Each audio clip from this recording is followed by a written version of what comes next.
नमस्कार बंधुरा मिठू and Riya cooking तुम्हारे सकलके जानाई स्वागत। आज के मिठू एंड रिया कुकिंग एक पिकनिकर आयोजन करा हयेछे और सेई रेसिपिगुलोई तोमादेर साथे शेयर करब। आशा करी तोमादेर भिडियोटा खूबई भालो लागबे और भिडियोटा एकटुकु स्किप ना करे पुरो भिडियोटा देखते थाको। चलो ताहले देखे नेওয়া যাক आजकेर आमादेर रेसिपिते कि रयेछे। आजके आमादेर रेसिपिते रयेछे फार्स्टे मुड़ी खाওয়ার জন্য রয়েছে পেঁয়াজ রসুন দিয়ে আলুর দম। তারপরে মেন কোর্স অর্থাৎ ভাতে রয়েছে মেথি শাকের চচ্চড়ি, মাংসের ঝোল, চাটনি, পাঁপড়, মিষ্টি এগুলোই রয়েছে। আর ফিস্টে তো এই রকমই মেনু হয়। তো আমরা আমাদের কাছের কিছু মানুষদেরকে নিয়ে এই ফিস্ট আজকে করছি। तो चलो देखते थाको। फार्स्ट ही आज के रेसिपिर प्रथमे ही आछे होच्छे मुड़ी खाওয়ার জন্য অর্থাৎ টিফিনের জন্য মুড়ি আর হচ্ছে পেঁয়াজ রসুন দিয়ে আলুর দম। তার জন্য প্রথমেই কড়াইটা বসিয়ে দেওয়া হয়েছে। আর যেহেতু অনেক মানুষের আয়োজন তাই একটু বড় ওভেনটা বের করা হয়েছে আর বড় কড়াই। তো ফার্স্টে তেলটা গরম করে নেওয়ার পরে তার মধ্যে ফোড়ন দিয়ে ফোড়নটা ভাজা হয়ে যাওয়ার পরে রসুন কুচি, পেঁয়াজ কুচি দিয়ে একটু কষিয়ে ভেজে ভেজে ভাজা ভাজা করে নেওয়ার পরে এর মধ্যে দিয়ে দেওয়া হলো টমেটোটা। পেঁয়াজ রসুন দিয়ে আলুর দমটা দারুণ লাগে। এই স্পেশালি শীতের সময়তে পেঁয়াজ রসুন দিয়ে আলুর দম গরম গরম আর মুড়ি খেতে কিন্তু সত্যি অন্যরকম লাগে রোদের মধ্যে বসে। আজকের পিকনিকটা আমরা অন্য কোনো জায়গায় গিয়ে পিকনিক করছি না, আমাদের বাড়ির ছাদের মধ্যেই করছি। রংটা যাতে রান্নার ভালো আসে আর স্বাদটা যাতে ব্যালেন্স হয় তার জন্য এখানে দিয়ে দেওয়া হয়েছে চিনি আর এখন দিয়ে দেওয়া হলো আদার পেস্ট। আদার পেস্টটা দেওয়ার পর একটু ভেজে নেওয়া হয়েছে। এরপর দিয়ে দেওয়া হবে লঙ্কা গুঁড়ো, হলুদ গুঁড়ো। এই গুঁড়ো মশলাগুলো তোমরা তোমাদের আন্দাজ মতো দেবে, কেননা প্রত্যেকের ফিস্টের আমরা তো এটা ফিস্টের রান্না করছি, তো আমরা আমাদের আন্দাজ মতো এখানে যতগুলো মানুষ আছে সেই রকম বুঝে একটা আয়োজন করেছি সেই রকম দিচ্ছি। তবু এখানে আমরা বড় বড় চামচ ব্যবহার করছি। বড় চামচে 2 চামচ দিলাম হলুদ গুঁড়ো আর 2 চামচ দিলাম লঙ্কা গুঁড়ো। একটু ঝাল ঝাল করেই এটা খেতে ভালো লাগে। তো মশলাটাকে ভালোভাবে এবার সুন্দর করে কষিয়ে নিচ্ছি যতক্ষণ না পর্যন্ত মশলা থেকে তেল ছেড়ে বেরিয়ে আসছে। দেখো মশলা থেকে কিন্তু সুন্দরভাবে তেল ছেড়ে বেরিয়ে এসেছে। এবার এর মধ্যে দিয়ে দেব কুচিয়ে রাখা ধনেপাতা। শীতকাল যেহেতু ধনেপাতাটা কিন্তু অ্যাভেলেবেল আর আমাদের মাঠেতেই কিন্তু এরকম সুন্দর সুন্দর ধনেপাতা হয়েছে, সেখান থেকে একদম টাটকা ধনেপাতা এনে দিয়ে দেওয়া হলো আলুর দমের মধ্যে।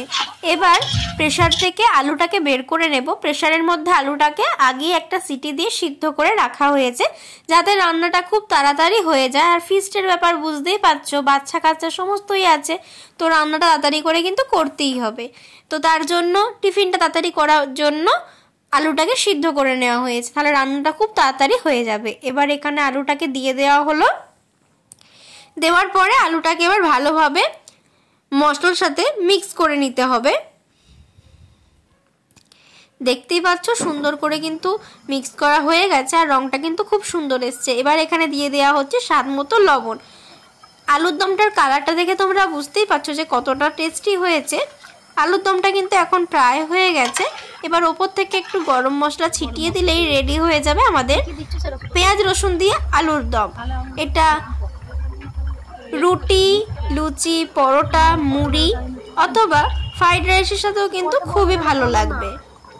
তোমরা অবশ্যই কিন্তু এরকমভাবে পেঁয়াজ রসুন দিয়ে আলুর দম বানিয়ে বাড়িতে ট্রাই করবে।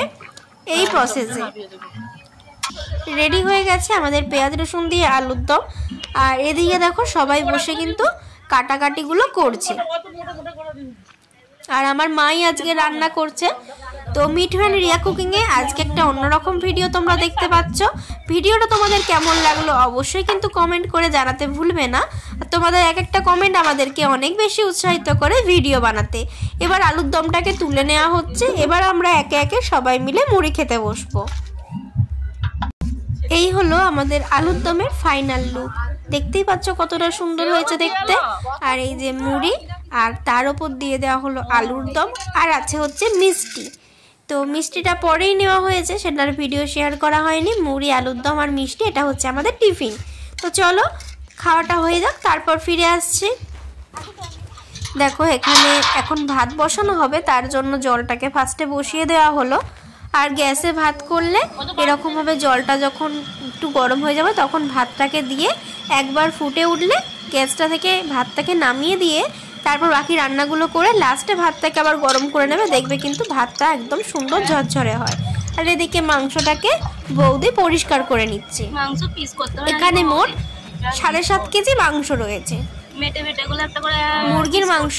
আর এখানে 7.5 কেজি পরিমাণে মাংস রয়েছে। মাংসটাকে ভালোভাবে পরিষ্কার করে 4-5 বার জল বদলে বদলে ধুয়ে নিতে হবে। মাংস ওদিকে ধুতে ধুতে এদিকে ভাত কিন্তু হয়ে গেছে। এবার দেখো একটা বড় ছাঁচা হাতার সাহায্যে ভাতটাকে ছেঁকে ছেঁকে তুলে নেওয়া হচ্ছে। আস্তে আস্তে ভিডিওটা দেখতে থাকো, তোমাদের ভিডিওটা খুবই ভালো লাগবে। এদিকে কিন্তু মেথি শাক কুচিয়ে রেখে দিয়েছে। আর মেথি শাকটা কিন্তু শীতকালের টাইমে দারুণ লাগে খেতে। আর এই শাকটার স্বাদও যেরকম, আর শাকটা দেখতেও দেখো কত সুন্দর লাগছে, একদম কিন্তু টাটকা সবুজ। আর ওটাও কিন্তু আমাদের মাঠের শাকই। এবার তৈরি করে নেওয়া হবে এখানে টমেটোর চাটনি। তার জন্য এখানে ফোড়নে দিয়ে দেওয়া হলো শুকনো লঙ্কা, আর দিয়ে দেবে হচ্ছে 5 ফোড়ন। শুকনো লঙ্কা আর 5 ফোড়নটা দেওয়ার পরে এখানে এবার দিয়ে দিল টমেটোটা। এখানে 1 কেজি মতো টমেটোকে কুচি করে রাখা আছে, আর সেই টমেটোটাই এখন দিয়ে দেওয়া হলো। আর দিয়ে দেবে এখানে টমেটোর ওপরে হলুদ গুঁড়ো। হলুদ গুঁড়োটা দিয়ে টমেটোটাকে ভালোভাবে ভাজা ভাজা মতো করে নিতে হবে। আর এখানে দিয়ে দিতে হবে লবণ, যাতে টমেটোটা খুব তাড়াতাড়ি গলে যায়। এবার টমেটোটাকে হালকা ফ্লেমে ভালোভাবে কষাতে হবে, যাতে টমেটোটা খুব তাড়াতাড়ি নরম হয়ে যায়। টমেটোটা একটু নরম হয়ে যাওয়ার পরে এবার এখানে দিয়ে দেওয়া হলো খেজুর, আমসত্ত্ব আর কাজু কিশমিশ। আজকে চাটনিটাতে ব্যবহার করা হয়নি, তবে চাটনিটার টেস্ট কিন্তু দুর্দান্ত হয়েছিল। আর এবার দেখো ভালোভাবে কিন্তু আমসত্ত্ব আর খেজুর দিয়েও কষিয়ে নেওয়া হলো। এবার এখানে দিয়ে দেবে জল, অল্প একটু জল দিতে হবে।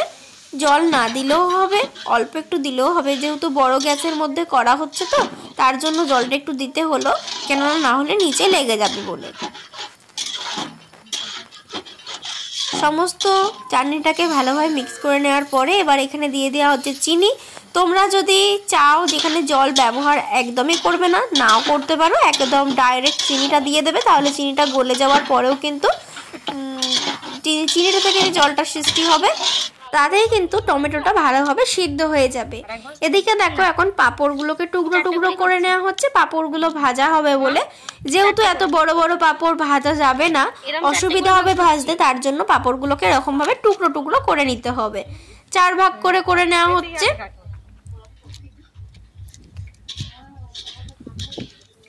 এই শীতকাল মানেই কিন্তু পিকনিক, আর পিকনিক মানেই কিন্তু জমজমাটি একটা ব্যাপার। পিকনিকের রান্নার স্বাদ কিন্তু সবসময়তেই আলাদা হয়, তাই না? আর এদিকে দেখো টমেটোর চাটনি কিন্তু আমাদের একদম রেডি হয়ে গেছে। এবার এর মধ্যে একটু ভাজা মশলাও মা দিয়ে দিয়েছে, যেটা আমি ভিডিও শ্যুট করতে ভুলে গেছি। মৌরি গুঁড়ো, আমার চ্যানেলে তো টমেটোর চাটনি আছেই, তোমরা দেখে নিতেই পারো।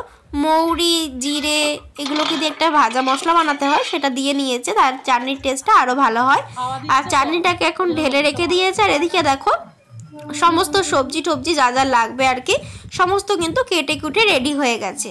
আর যেটা রেডি হয়নি সেগুলো ওদিকে কিন্তু কাটাকাটি হচ্ছে। আর এদিকে কিন্তু ভাজা হচ্ছে গরম গরম পাঁপড়। পাঁপড় ভাজা কিন্তু এরকম রোদ্রে বসে খেতে দারুণ লাগে, তাই না? পাঁপড়টাকে আগে ভেজে রাখলে কি হবে, তারপরে তরকারিগুলো করলে সুবিধা হবে। আর পিকনিকের রান্না স্বাদলাই অন্যরকম হয়, যেহেতু সবাই মিলে একসাথে মিলেমিশে কাজ করা হয়, প্লাস খাওয়া দাওয়া করা হয়। বাড়ির মতো স্বাদটা কিন্তু পিকনিকে আসে না। বাড়ির স্বাদটা বাড়ির মতো হয়, আর পিকনিকের স্বাদটা কিন্তু পিকনিকের মতো হয়। যতই তুমি কম জিনিস দিয়ে রান্না করো আর যতই শর্টকাটে রান্না করো না কেন, পিকনিকের রান্নার স্বাদটাই কিন্তু অন্যরকম হয়। পাঁপড়গুলোকে সমস্তটা ভেজে তুলে নেওয়া হবে, তারপরে বাকি রান্নার প্রসেসটা তোমাদেরকে দেখাবো। এবার এখানে রান্না করে নেওয়া হবে মেথি শাকের চচ্চড়ি। তার জন্য ফার্স্টে বেগুনগুলোকে দিয়ে দেওয়া হলো, এরকম ডুমো ডুমো সাইজ করে বেগুনগুলোকে কেটে নেওয়া হয়েছে। বেগুনগুলো একটু ভাজা হয়ে যাওয়ার পরে এর মধ্যে দিয়ে দেওয়া হচ্ছে আলু। আমরা বাড়িতে রান্না করলে হয়তো বেগুন আলু এগুলোকে ভালোভাবে ভেজে ভেজে তুলে নিতাম আলাদা আলাদা করে, কিন্তু যেহেতু এটা পিকনিকের রান্না, অনেকটা পরিমাণে রান্না, সেহেতু কিন্তু এই রকমভাবেই করতে হবে। বেগুনটা একটু ভাজা হয়ে যাওয়ার পরে আলুটাকে দিয়েও ভালোভাবে একটু ভেজে নিতে হবে। আলু আর বেগুন মোটামুটি একটু ভাজা হয়ে যাওয়ার পরে সেগুলোকে তুলে রেখে দিতে হবে। আর আরেকটা কথা, আমরা এখানে ফার্স্টে বড়িটা ভাজতে ভুলে গেছি। বড়িটা আমরা পরে ভেজে নিয়েছি, কিন্তু তোমরা ফার্স্টে কিন্তু বড়িটা ভেজে নেবে। আর যারা আমাদের লাইভ রেসিপিগুলো দেখো তারা তো জানোই যে আমাদের লাইভ রেসিপি প্রতিদিনই আসে, তো ওখানে লাইভ রেসিপি হচ্ছে। দেখো এবার কড়াইয়ের মধ্যে দিয়ে দিচ্ছি একটু তেল। সামান্য একটু তেল দেওয়ার পরে এবার কুচিয়ে রাখা মেথি শাকগুলোকে ভালোভাবে একটু ভেজে নিতে হবে।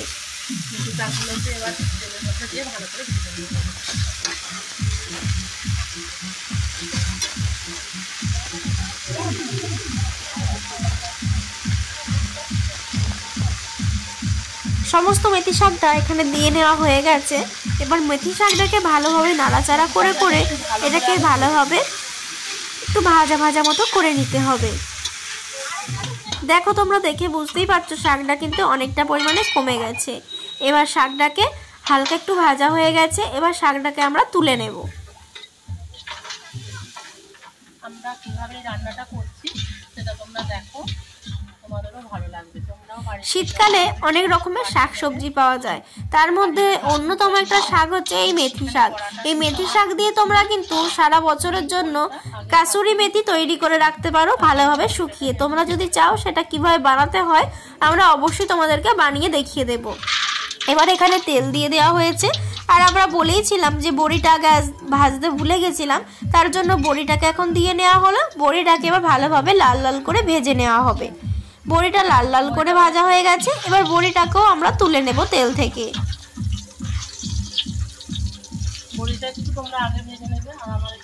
মেথি শাকের চচ্চড়িতে একটু বড়ি ব্যবহার করলে শাক চচ্চড়ির স্বাদটা কিন্তু অনেক গুণ বেশি বেড়ে যায়।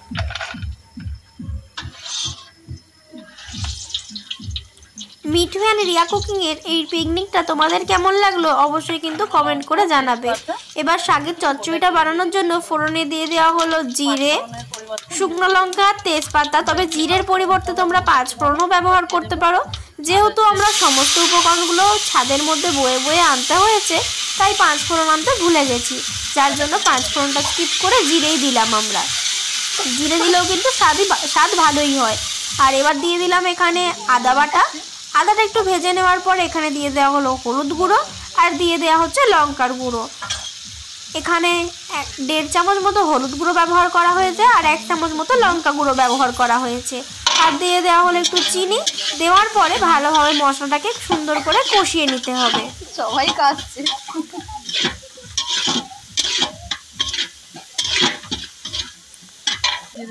মশলাটা ভালোভাবে কষানো হয়ে গেলে এখানে আমরা দিয়ে দিচ্ছি 2.5 চামচ মতো সরষের পেস্ট। এই মেথি শাক চচ্চড়িতে অবশ্যই কিন্তু সরষের পেস্ট ব্যবহার করবে, সেটা হলুদ বা কালো যে কোনো সরষে হলেই হবে, অথবা এর পরিবর্তে তোমরা কাসুন্দিও ব্যবহার করতে পারো। মশলাটা ভালোভাবে কষানো হয়ে গেলে এবার এখানে দিয়ে দিতে হবে ভেজে রাখা আলু আর বেগুনটা। আলুটা আর বেগুনটা দিয়েও মশলার সাথে কিন্তু খুব ভালোভাবে কষিয়ে নিতে হবে, যাতে আলু আর বেগুনের গায়ে মশলাটা খুব ভালোভাবে মিশে যায়।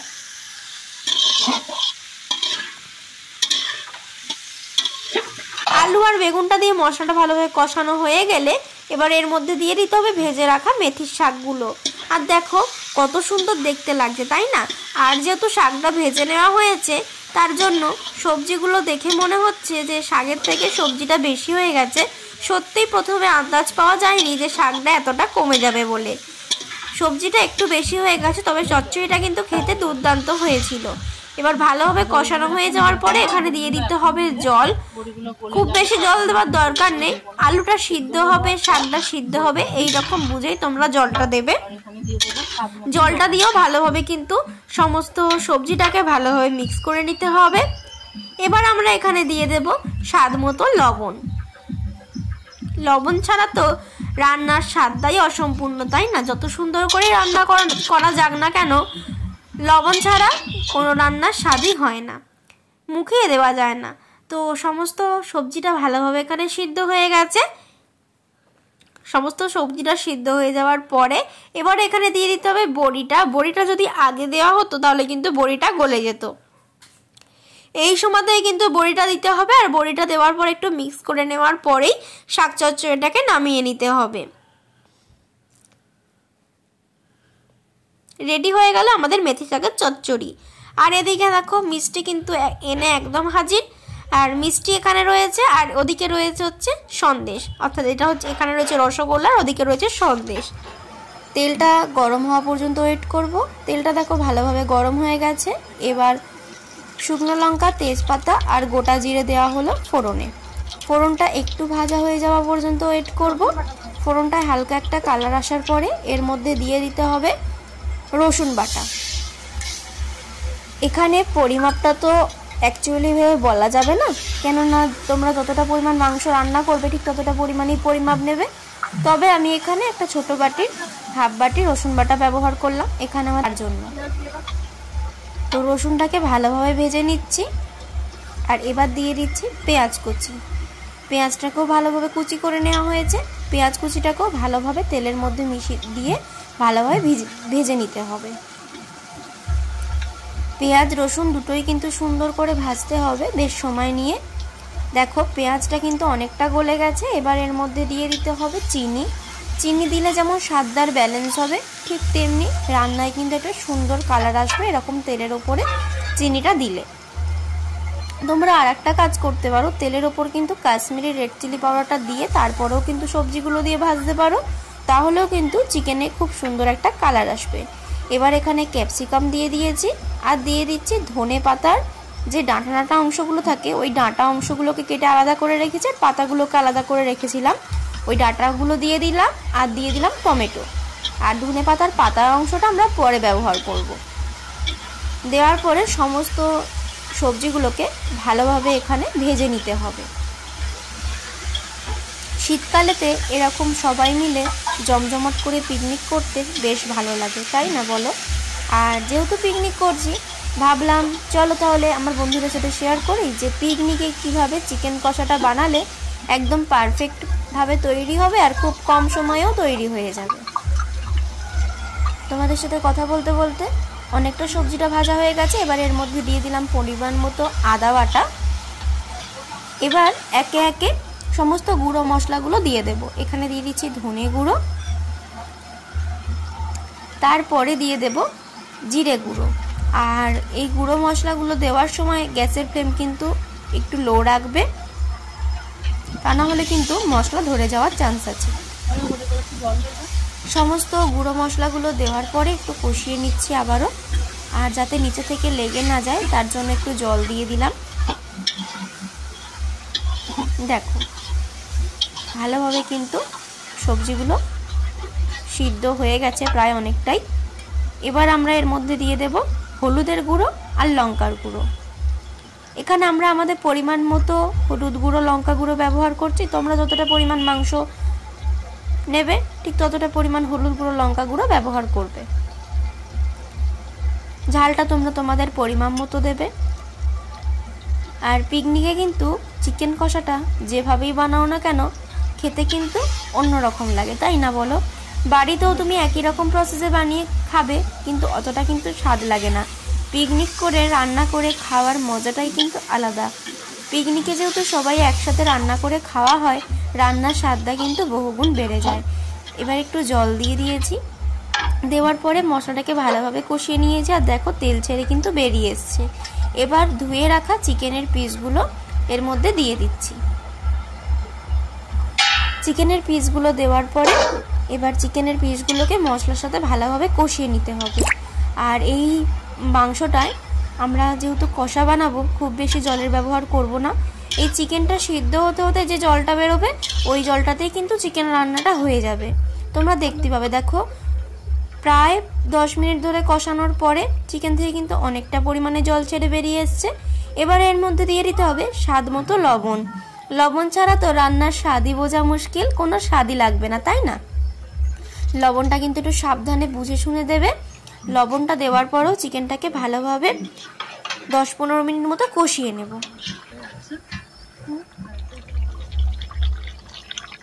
ফিরে এলাম 10 মিনিট পরে। দেখতেই পাচ্ছ চিকেন থেকে কতটা পরিমাণে জল ছেড়ে বেরিয়ে এসছে। এবার দিয়ে দিলাম এখানে ধনেপাতা। ধনেপাতার যে পাতা অংশগুলো আলাদা করে রেখেছিলাম সেই পাতার অংশগুলোই দিয়ে দিলাম। দেওয়ার পরে ধনেপাতাটা দিয়েও ভালোভাবে মাংসটাকে কষিয়ে নিচ্ছি। মাংসটাকে ধনেপাতা দেওয়ার পরেও প্রায় 10 মিনিট মতো কষিয়েছি। আর 10 মিনিট পরে মাংসটার ফাইনাল লুকটা ঠিক কিন্তু এই রকম।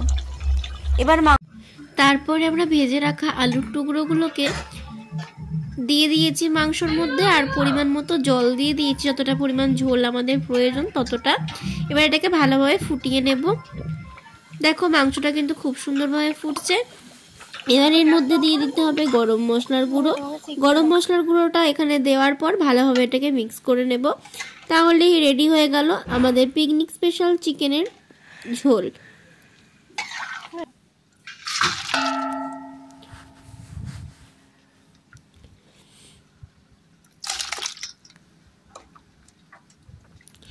পিকনিকে মাংসর ঝোলে কিন্তু আলুটা মাস্ট, তাই না?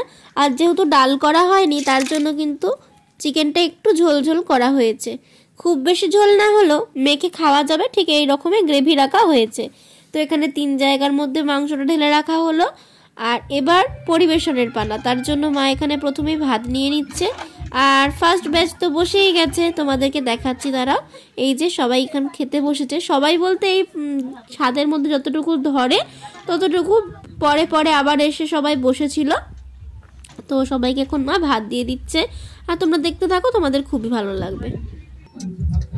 এখানে রয়েছে হচ্ছে মেথি শাক চচ্চড়ি। ফাইনাল লুক ঠিক এইরকম মেথি শাক চচ্চড়ি। আর এরপর হচ্ছে দিয়ে দিচ্ছে মা মাংসর ঝোল।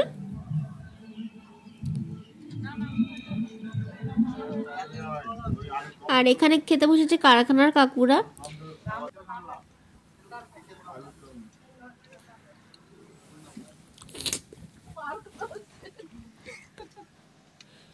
তারপরেও কিন্তু দুটো ব্যাচ খেতে বসেছিল, তার সেগুলো আমি আর ভিডিও শ্যুট করতে পারিনি, কেননা সবাইকে খেতে দিচ্ছিলাম তার জন্য।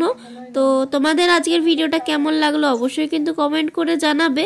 আর এরপর খেতে বসবো হচ্ছে আমরা, সবাইকে খাওয়া দাওয়া হয়ে যাওয়ার পর সবার, তারপর আমরা খেতে বসেছি। আর এই যেটা হচ্ছে আমার প্লেট। প্রচণ্ড পরিমাণে কিন্তু খিদে পেয়ে গেছিলো, আর তার জন্য তাড়াতাড়ি করে খাবারটাও কমপ্লিট করে নিয়েছি। ফার্স্টে নিয়ে নিয়েছি মেথি শাক চচ্চড়ি, যেটা দারুণ খেতে হয়েছিল। আর তারপর তো চিকেন, আর চিকেনটা নেওয়ার পরে ভিডিও শ্যুট করতে ভুলে গেছি। তো আর এখন নিয়েছি চাটনি, পাঁপড়, আর রয়েছে হচ্ছে মিষ্টি আর সন্দেশ। তো আজকের রেসিপিটা বা আজকের ভিডিওটা তোমাদের কেমন লাগলো অবশ্যই কমেন্ট করে জানাবে। আজকের মতো এখানেই শেষ করছি ভিডিওটা। টাটা।